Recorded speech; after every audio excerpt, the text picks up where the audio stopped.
এলুবি জান্নাতের গ্রান পাইতেছি। নেকের কাজ করলে জান্নাত পাওয়া যায়। সাহাবায়ে কেরাম আমার নবীরে খুঁজে খুঁজে বাইর করতেন। কেমনে বাইর করতেন? যখন কোন জায়গা দিয়ে হাঁটলে এক সাহাবী আর এক সাহাবীরে বলতেন, এই রাস্তা দিয়ে আমার নবী চলে গেছে। বলে তুমি কি দেখছো নি? বলে আমি আমার নবীরে দেখি নাই, কিন্তু নবীর জ্ঞান পাওয়া যায়।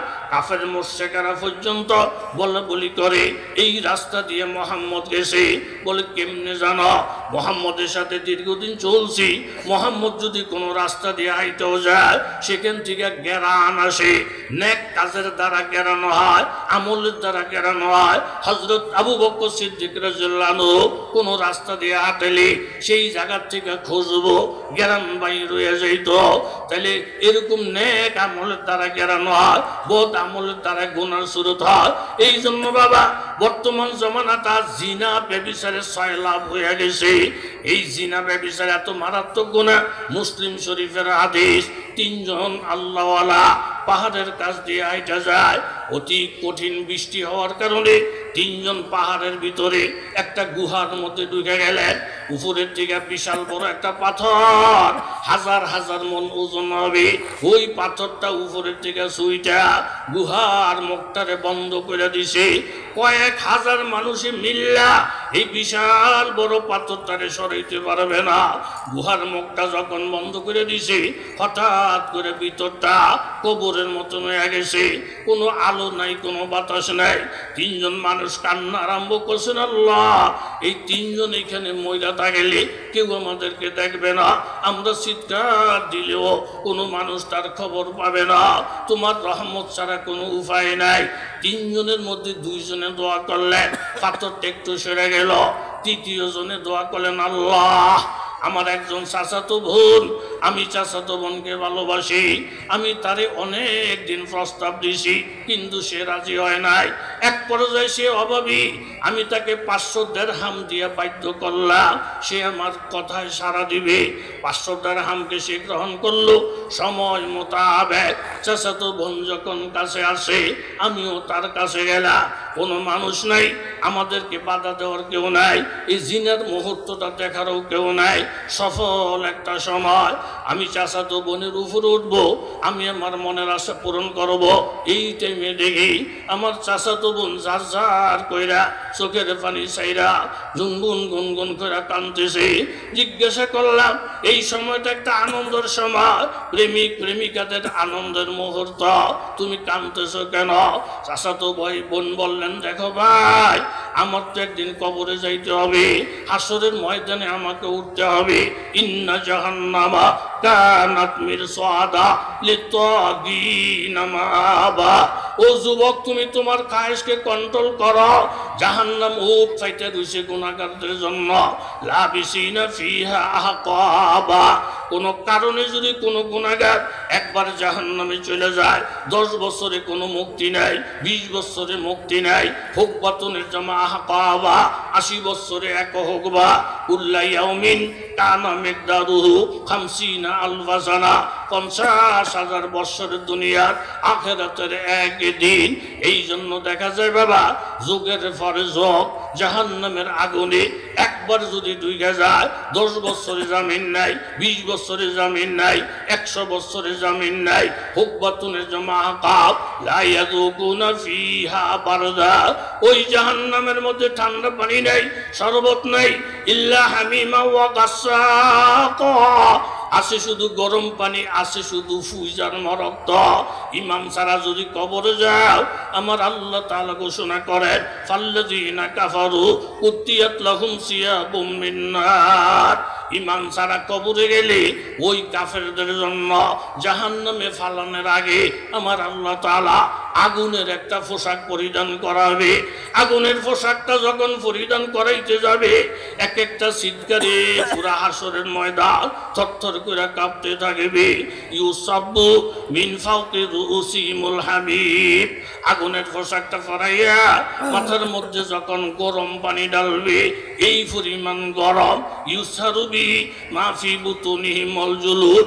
এই গরম পানিটা ডালার সাথে সাথে বাবা চামড়াগুলা সব চলে যাবে, ভিতরের নারী বুড়িগুলা সব বাহির হইয়া যাবে।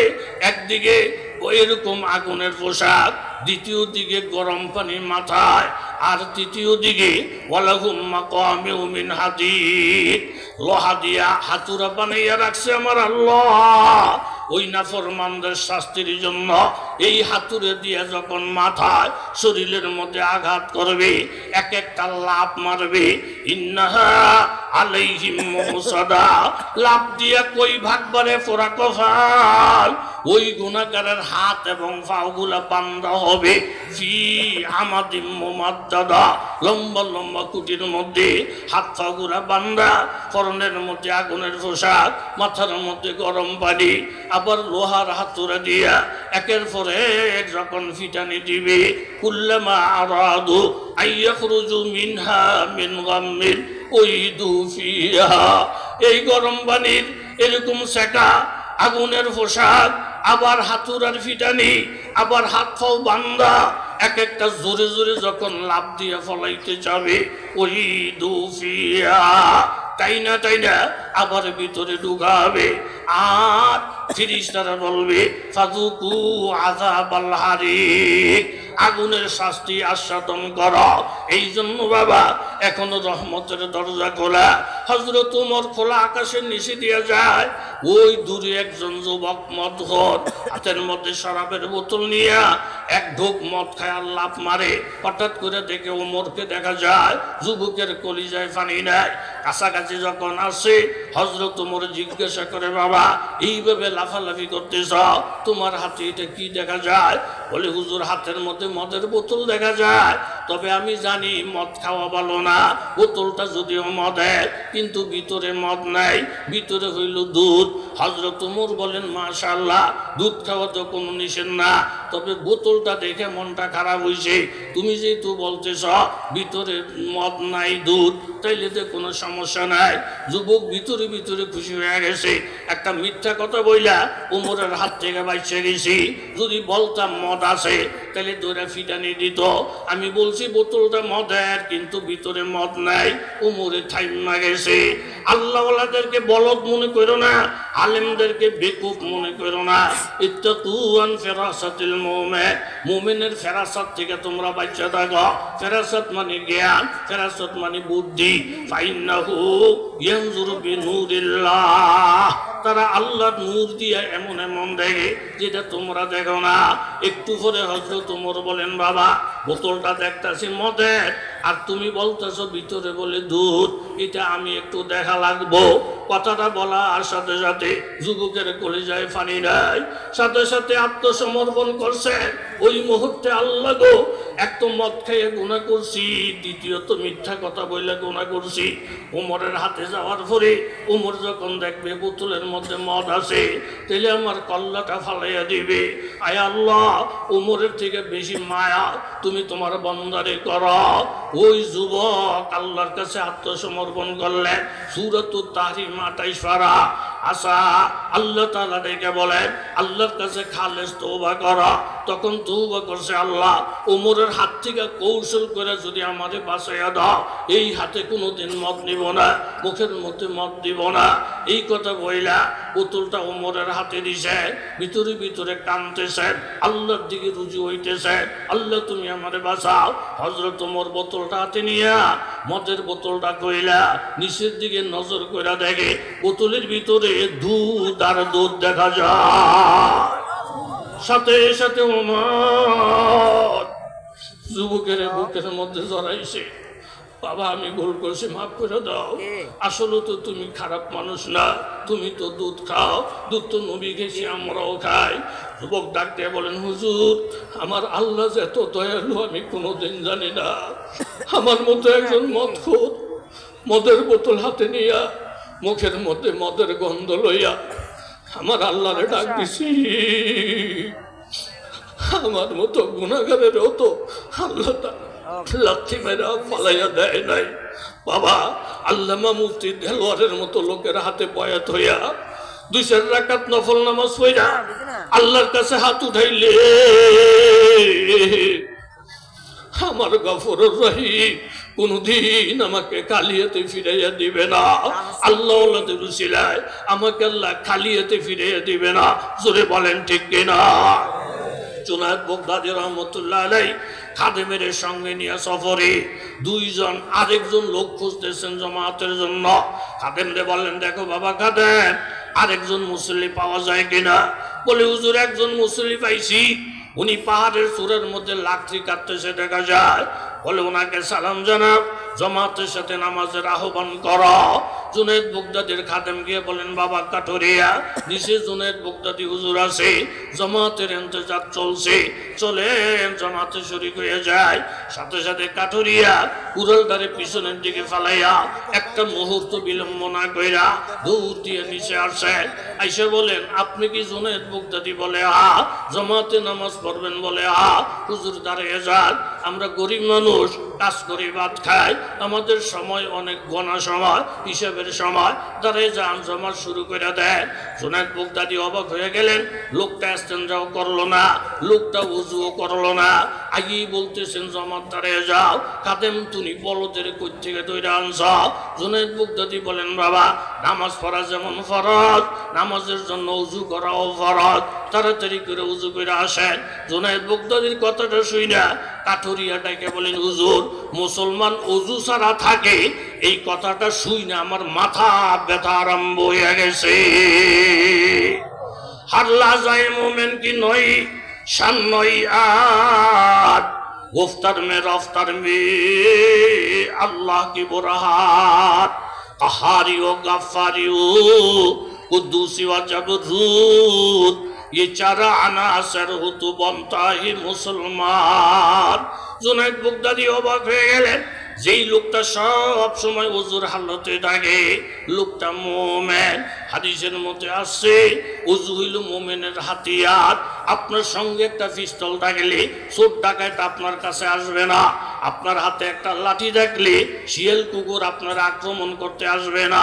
সব সময় যদি ওযুর হালতে থাকেন বাবা, শয়তান ধোঁকা দিতে সাহস পাবে না, আপনারে গোমরা করতে সাহস পাবে না। কথা মুখতাসার।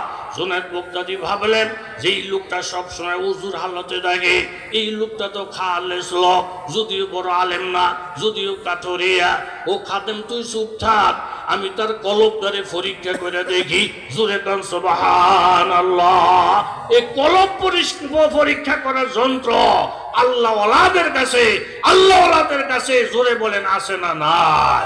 কারামাতুল আউলিয়া হক্কুন, ওলি আল্লাহদের কাশফ কারামত সত্য, নবী রাসূলদের মুজিজা সত্য।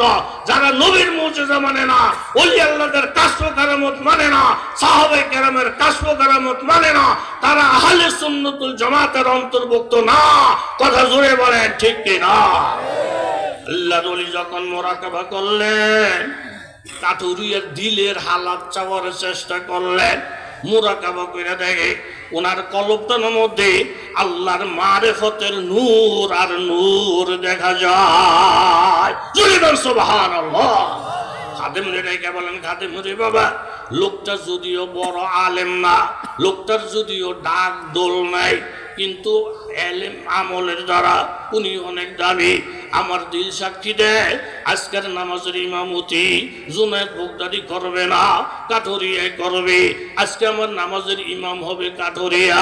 অলিরা অলি মিশনাসাদ, মর্দে হক্কানি কে পেশানি কা নূর, मर्दे हक्कानी के पेशानी का नूर, कब छुपा रहता है पैसे जी शऊर, नूर हक जाहिर बुवद अंदर वली, नेक भी बाशी अगर अहले बोली।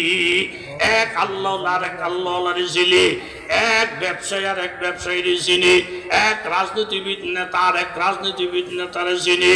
এরকম মুরাকাবা কইরা কলবের দিকে তাকাইয়া দেখে পুরাটা কলবের মধ্যে আল্লাহর মারিফতের নূর ধাউ ধাউ করে জ্বলতেছে দেখা যায়।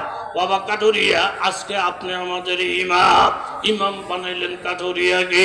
নামাজটা যখন শেষ, জুনায়েদ বাগদাদী রহমতুল্লাহ আলাইহি কাঠুরিয়ার গালের মধ্যে সুমা গাইলেন, বুকের সঙ্গে বুক মিলাইলেন, মিলে বলেন, বাবা তোমার পিছনে নামাজ পড়া কলিজাটা ঠান্ডা হয়ে গেছে।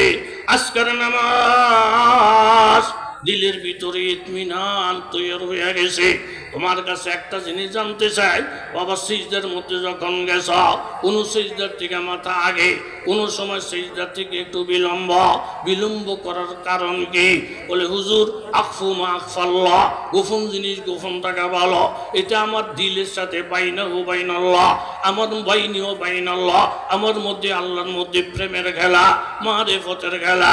বলবো না বলবো না বলবো না, বারবার বারবার বিরক্ত করার পরে কাঠুরিয়ে ডেকে বলেন হুজুর মানুষের আমলের হালাত সব সময় একরকম থাকে না। আল ইমানু ইয়াজিদু ওয়া ইয়ানকুসু, ইমান বাড়ে এবং কমে। হযরত এরকম ভাবে মঈনুদ্দিন চিশতি আজমিরি রহমতুল্লাহ আলাইহি, হিন্দুরা ওনার দুশমন, ওনাকে অপমান করার জন্য তার একটা চক্রান্ত করছে। যেই টাইমে মঈনুদ্দিন মোরাকাবায় থাকে, ওই টাইমে ওনার সাথে সঙ্গে আর কেউ থাকে না। এমন একটা নীরব সময়ে একজন হিন্দু যুবতী নারীকে ওই ঘরের ভিতরে ঢুকাইয়া দিবা। কায়দা মোতাবেক ওই যুবতী নারী যখন চিৎকার দিবে মঈনুদ্দিন আমার ইজ্জত হরণ করতেছে, তখন আমরা গিরাও দিয়া ওনাকে অপমান করব। এটাই হইল আমাদের সুবর্ণ সুযোগ। ঠিক যখন মোরাকাবার হালাতে ডাইনে বামে কোনো লোক নাই, একটা হিন্দু যুবতী নারীকে ভিতরে ঢুকাইছে। ওই যুবতী ভিতরে ঢুকার পরে দেখে মঈনুদ্দিন চিশতি আজমিরি যখন জিকির করে, এই জিকিরের নূরের দ্বারা পুরা ঘরটা ঝলমল ঝলমল করতেছে দেখা যায়। ভিতরে ভিতরে একটা ভয় ঢুকে গেছে। এমন একজন আল্লাহর ওলি, ওনার বিরুদ্ধে আমি কেমনে অপবাদটা দিব? আল্লাহ তার দিলের ভিতরে রব ঢুকাই দিছে। মোরাকাবা যখন শেষ, মঈনুদ্দিন চিশতি নজর করে দেখে একজন যুবতী দেখা যায়। দেখার সাথে সাথে নজরটাকে নিচে করে ফেলছে। এটাকে বলে নজরে ফুজাত। এই যে আল্লাহর ওলির মোরাকাবার টাইমে পুরা একটা ধ্যানের সময়ে আল্লাহর মারিফতের আগুন দাউ দাউ করে যখন জ্বলে, এই টাইমে যখন হঠাৎ করে নারীটার দিকে একটু নজর পড়ছে, নজরের সাথে সাথে নজরটা ঘুরিয়ে ফেলছে। এই আল্লাহর ওলির একটা নজরের কারণে পরবর্তীতে এই মেয়ে লোকটা মুসলমান হইয়া 30 পারা কোরআনের হাফেজ হয়ে গেছে। এই জন্য আল্লাহ ওয়ালাদের নজর, আল্লাহ ওয়ালাদের জোতা সোজা করা। তখন জিজ্ঞাসা করেন বাবা কাঠুরিয়া, এরকম কোন রূপ সেজদা তাড়াতাড়ি, কোনটা আবার হয়েছে লম্বা, রহস্যটা কি? উনি বলতে চায় না। বলে হুজুর আজকে কয়েকটা দিন আমার একটা হালাত চলছে যে মিসরাজ বইয়ে পিরাহান স্বামী দে, যে মিসরাজ বইয়ে পিরাহান স্বামী দে, চেরা তোর চাহে কে নানস নদী দে, গাহে বর তো এর মালা নসিনা, গাহে বর পোষতে পায়ে খুদ নবীনা। এক এক সময় ইমানের হালাত একরকম হয়। হুজুর আজকে কয়েকদিন আমার হালাত হলো এই, আমি যখন সিজদায় ফিরে যাই, নিজে নিজে একটা নিজের মনের সাথে আমি মোরাকাবা করি। আমি আমার মাথাটা আল্লাহর কুদরতি পায়ে রাখছি, আল্লাহর কুদরতি পায়ে সিজদা করতেছি। এমন একটা ধ্যান নিয়ে, এমন একটা খেয়াল নিয়ে আমি সিজদায় ফিরে থাকি। যতক্ষণ পর্যন্ত সিজদাটা কবুল হইছে বইলে আমার ইয়াকিন না হয়, অতক্ষণ পর্যন্ত আমি মাবুদের পায়ের থেকে মাথা উঠাই না। সুবহানাল্লাহ। জিজ্ঞাসা করেন বাবা তুমি এত বড় মাকাম, এত বড় মর্যাদা তুমি কেমনে অর্জন করছ?